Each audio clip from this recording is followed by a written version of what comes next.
अस्सलामु अलैकुम वरहमतुल्लाहि वबरकातुहू। आप तमामी हजरात का खैर मकदम है हमारे यूट्यूब चैनल रज़वी वॉइस पर। तमाम तारीफ़ें अल्लाह रब्बुल इज़्ज़त के लिए जो हम सब का खालिक व मालिक है, और करोड़ों दरूद हो अल्लाह तबारक व तआला के आखिरी पैगम्बर मोहम्मद अरबी सल्लल्लाहु तआला अलैहि वसल्लम पर, जिनको अल्लाह रब्बुल इज़्ज़त ने दोनों जहान के लिए रहमत बना कर भेजा है।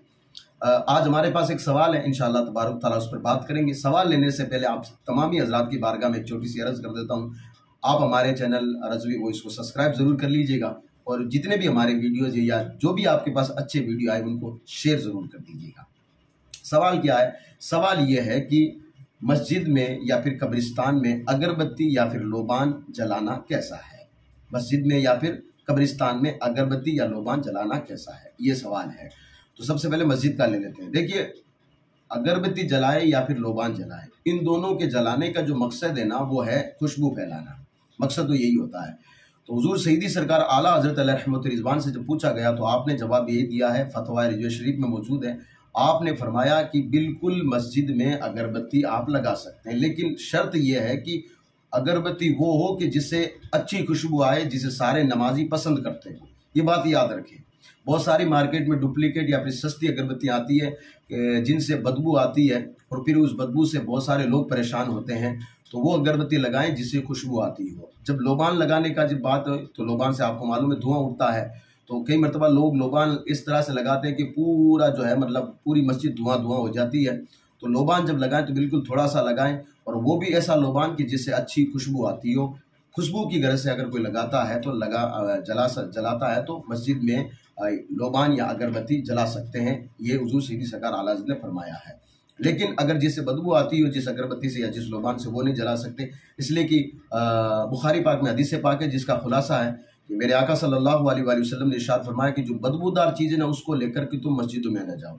तो आप सल्लल्लाहु अलैहि वसल्लम ने लहसुन का भी जिक्र किया, उसमें प्याज का भी जिक्र किया है। इसी तरीके से जितनी भी चीज़ों से बदबू आती है उनको लेकर मस्जिदों में ना जाओ। इसका रीज़न ये बताया गया कि जो रहमत के फरिश्ते हैं वो तुम्हारे करीब नहीं आते हैं।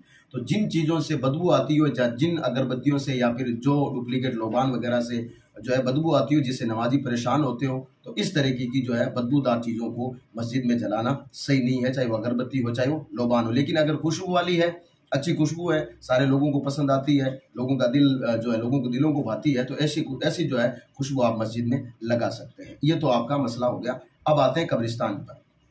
कब्रिस्तान में जब बंदे लोग फातिया पढ़ने जाते हैं तो वो साथ में अगरबत्ती ले जाते हैं या फिर लोबान ले जाते हैं। तो कई मरतबा लोग क्या करते हैं कि अगरबत्ती जला कर के किसी खास कब्रिस्तान के ऊपर लगा देते हैं, या जो लोबान जिस बर्तन में होता है वो लोबान के जो बर्तन है ना, वो एक खास कब्रिस्तान पर रख देते हैं। मिसाल के तौर पर एक बंदा गया, वो अपने दादाजी की कब्रिस्तान पर फातिया पढ़ने गया, उसने अगरबत्ती जलाई और दादाजी की कब्रिस्तान पर ही वो अगरबत्ती लगा दी, या फिर जो साथ में लोबान लेके गया तो वो लोबान जो जला करके उसने दादाजी की कब्रिस्तान पर रख दिया। ये गलत है।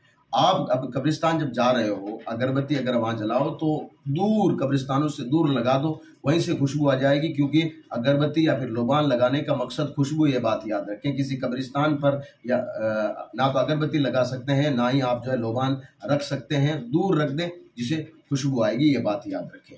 ये भी हुजूर सईदी सरकार आला हज़रत ने अपनी किताब फतवा रिज़वी शरीफ में लिखा है कि कब्रिस्तान पर आप अगरबत्ती या लोबान जला तो सकते हैं, लेकिन इस बात का ख्याल रखें कि कब्रिस्तान के ऊपर ना लगाएं, चाहे अगरबत्ती हो चाहे वो लोबान हो। हाँ, कब्रिस्तान से दूर, कब्रिस्तान का जो मेन गेट है या कब्रिस्तान की जो दीवार है, आप उस पर या कब्रिस्तान से थोड़ी सी दूर जो है वहाँ आप अगरबत्ती या लोबान जला सकते हैं। इसमें कोई हर्ज की बात नहीं है।